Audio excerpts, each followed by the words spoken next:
The entire situation had ended up in a massive anticlimax for the Claw and the crew serving upon it. The chaining had been located in the ROG system, with the stolen man being used as a gambling token. He managed to get loose and start a fight that had apparently burnt down a large percentage of one of the more expensive casinos before freebooter reinforcements arrived, and they helped a massive mutiny which killed most of the slavers that left the chaining under the control and refit of the Dauntless.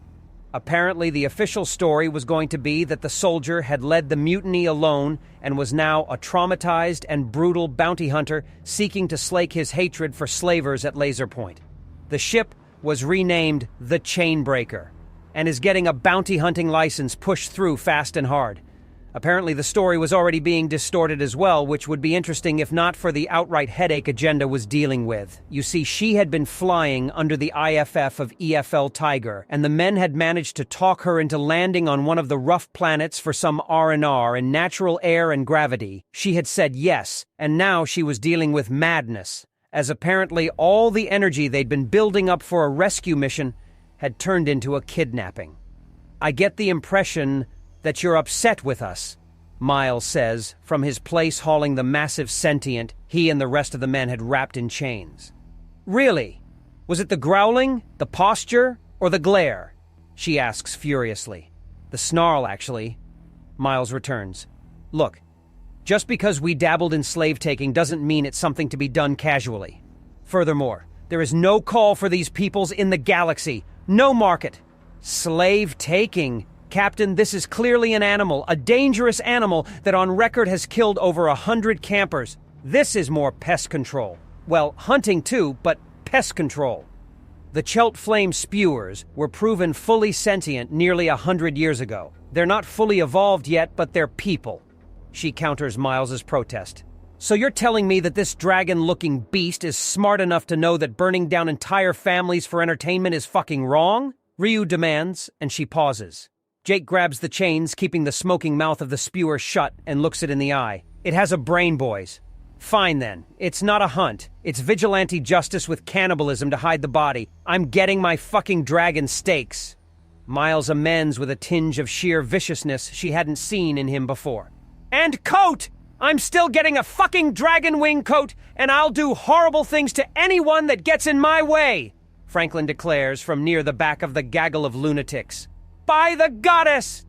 I know this is gonna get worse before it gets better, so just give me the big blow and get it over with. Agenda groans into her paw.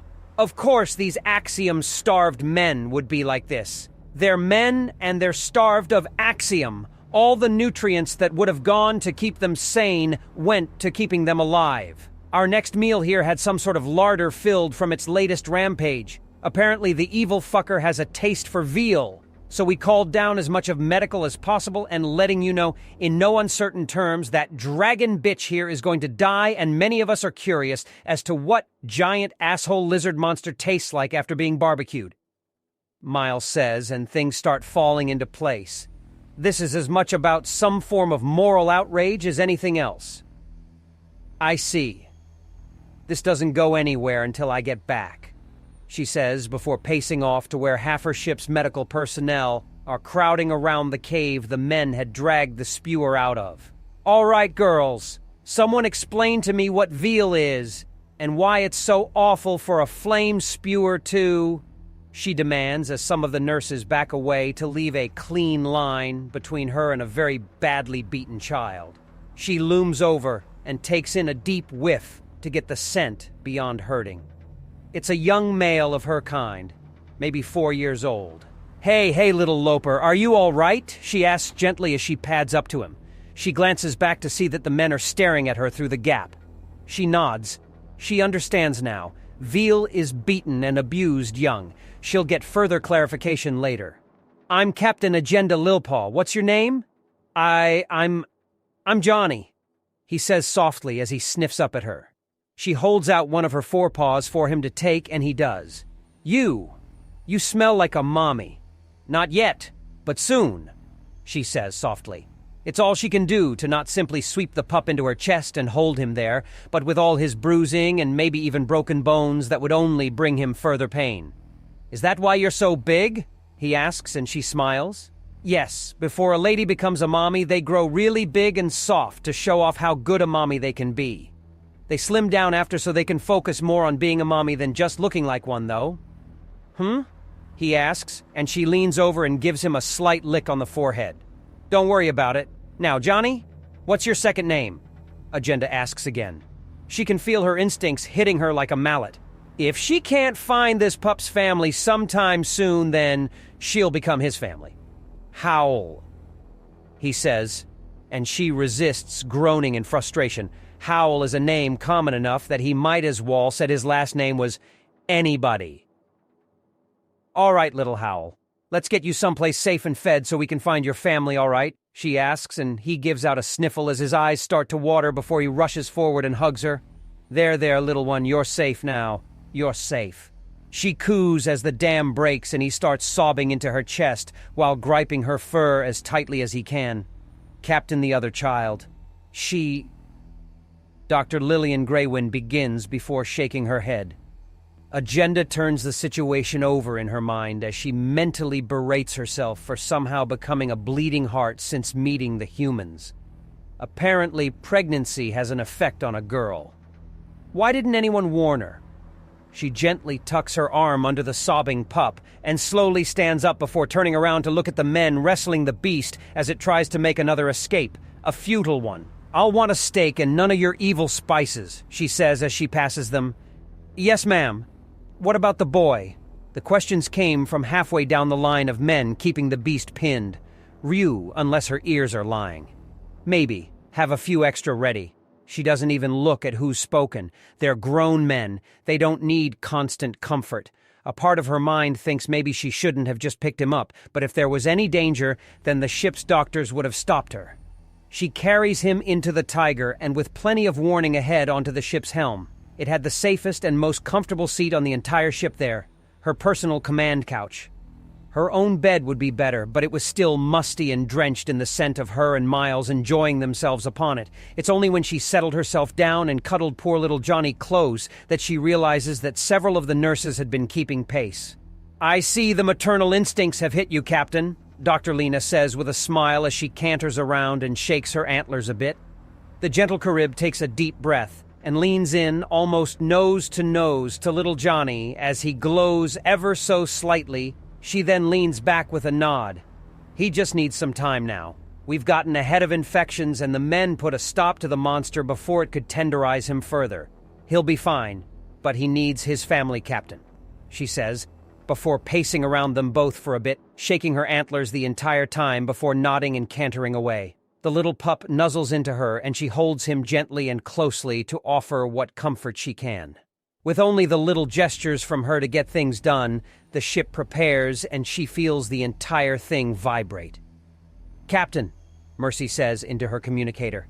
It's low so she doesn't bother Johnny much. What? We did a look around. We couldn't find anything left of the family, but some wreckage. The ID we've been able to peel off the damaged cards and chunks of charcoal say that the family is 50 girls large. 10 of them took him here to expand his horizons. We've got contact info for the rest. Good now. Captain, we could just, stop. We're out of that business, Mercy. Besides, if we did, the men would likely turn on us, which puts their entire species on our case. Do you really want to fight your... What's his family name again? Takata. His proper name is Ryu Takata, or Takata Ryu, in the ways of his people. Hoping to visit someday? They live in cruel space. I'll never see his home. Apparently he's missing some festival where soft pink petals soar through the air due to the cherry trees around his homeland. It's amazingly mean that they're talking about a place they want to show us, but can't, Agenda notes Riley.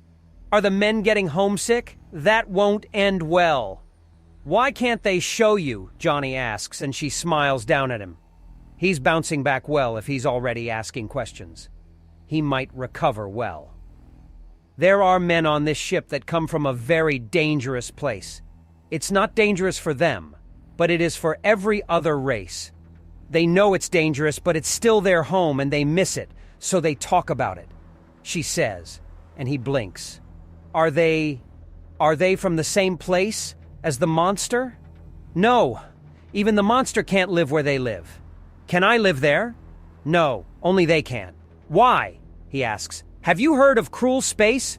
A part of the galaxy that all the axiom flows to and away from? The black bit at the end of all the lines and maps? Yay, everyone knows about it. They're from inside it.